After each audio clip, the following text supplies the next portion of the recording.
Good morning and welcome to Radio Friends. This is Tuesday, December the 31st. It's New Year's Eve, 2013. And I was thinking, what could we do on New Year's Eve? And I invited a very wise man to be with us. In fact, he is so wise that he has had thousands and thousands and thousands of opinions on many different subjects, on everything throughout the years. I'm talking about Hank Waters, Columbia Daily Tribune. Good to have you back with us, Hank. You have, what do you have, 360 opinions a year that you come up with? Oh, I have many more than that. Those are only the ones I write about. Yeah, but how many editorials have you written over the years? Well, math is not my long suit, but I started writing editorials in April of 1966. Mm-hmm. And we have written about 360 a year, minus, say, maybe a total of 10 or so, for all those years. So how's your math? It's thousands. It's thousands. Over 15,000. Yeah. And that's astonishing, isn't it, that anybody knows much about that many things. Do you ever worry about what am I gonna write about tomorrow? No, I just read the news. Yeah, something pops up. Okay, so that's the way we'll do this interview today. We'll kind of reminisce a little bit about 2013. If I just throw some topics out to you, you'll give us your ideas? Sure. Okay, downtown development. There has been some.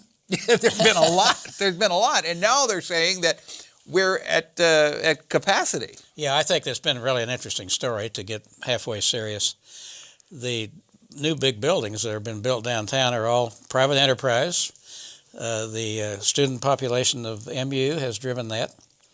And now the city leaders are saying that unless we get some infrastructure expansion, sewers, water, electricity, we are going to run out of the ability to support those kind of projects. Okay, what's your opinion on that? Well, I think that there's a general proposition that's true. You can't say that the next single building that's built would overtax the system to the point where they can't do it. But as a more general proposition and a serious one, we need to look ahead in that direction. Do you see the city and the county and central Missouri growing at the same pace that it has been recently? I don't know about the whole area. I don't think the same pace necessarily. The downtown and the city growth has been primarily a phenomenon of the student population. Yeah. I don't think that's going to continue, from what I read and hear, quite at the same rate in the years to come. But MU has an advantage recently, and they still have that for a while, in its relative price competition. Yeah. It's reasonable, and people are coming from farther and farther away, so that may continue for a while. Okay. What about the Columbia Regional Airport? Now, I know you have some very strong opinions there. Whenever I fly out of Columbia, I like to use the Columbia Regional Airport. Yeah, you do. But now, the boardings have increased leaps and bounds the past year. I think that we may have come to a tipping point. I hope so.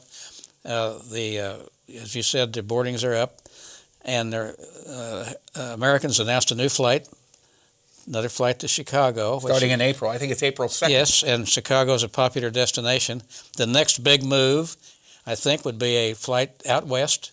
They have Dallas, but Denver, I think, is even a better jumping off point for the West. Do you see our Columbia Regional Airport becoming a real powerhouse for Central Missouri in the near future? Well, I think it's a powerhouse already, to the degree that the service is good. There's a demand. If we had direct flights from Columbia that were within $100 or so of being competitive with driving to St. Louis, we'd already be using more and more. I don't know how that's going to develop, but more volume will help. Okay, let's touch real quick on health care. A lot of controversy on that last year. What's going to happen in 2014? Well, you're talking about the Affordable Health Care Act, maybe. I think the longer it goes, the more people will accept it. It's certainly needed in a large sense. This country is behind the rest of the world in the development of universal affordable care. And we can see in other developed countries how to do it.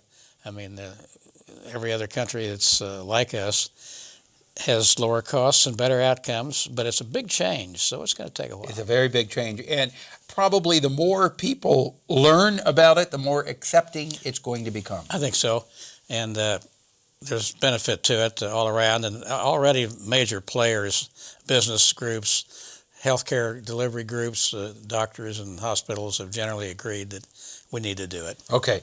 We're almost out of time, Hank, but there is a very special event coming up on Saturday. Well, actually, this coming Saturday, January 4th. Mm-hmm. Oh, yeah, that's yes, right. Yeah, Hank, listen to me. It's this coming Saturday. My calendar work's not very good. Right. It's this coming Saturday, January the 4th.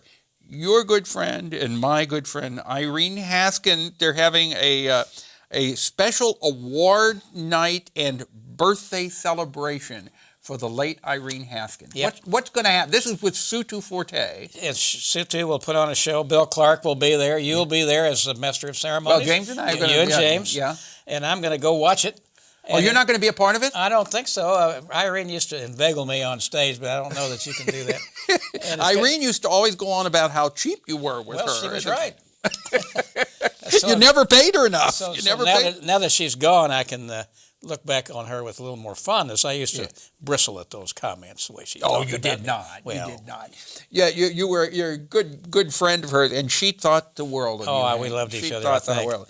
But this actually, you're asking for people to write humor columns. I know, and I'm not very familiar with that aspect, but I see that they're going to do that. That's they're looking for contestants to write humor columns, and then for singers. Oh yes, my Lord. Big band singers, and then apparently they're going to be judged. I don't know who's going to judge them. I don't either, but it's worth going to see, isn't it? Yeah, it's Saturday. It's this coming Saturday night at Grand Cru. At the Grand Cru, and we're going to have clips of Irene Haskin singing on Pepper and Friends and on Radio Friends. Oh, good. Too. And you've got more clips than anybody of Irene. Oh, we do. I think we do. You are the world repository of Irene history. She sang on our show all the time. That's right. She loved it.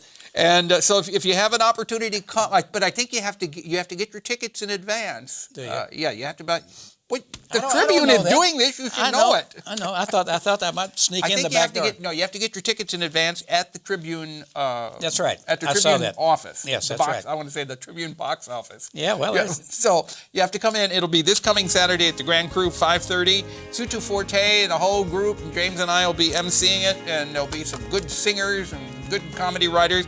Hank Waters, thank you so much for coming by today. Enjoyed it. Always a pleasure having you here, and I'll get you back in 2014. Happy New Year to everybody. Yes. And thank you for joining us today.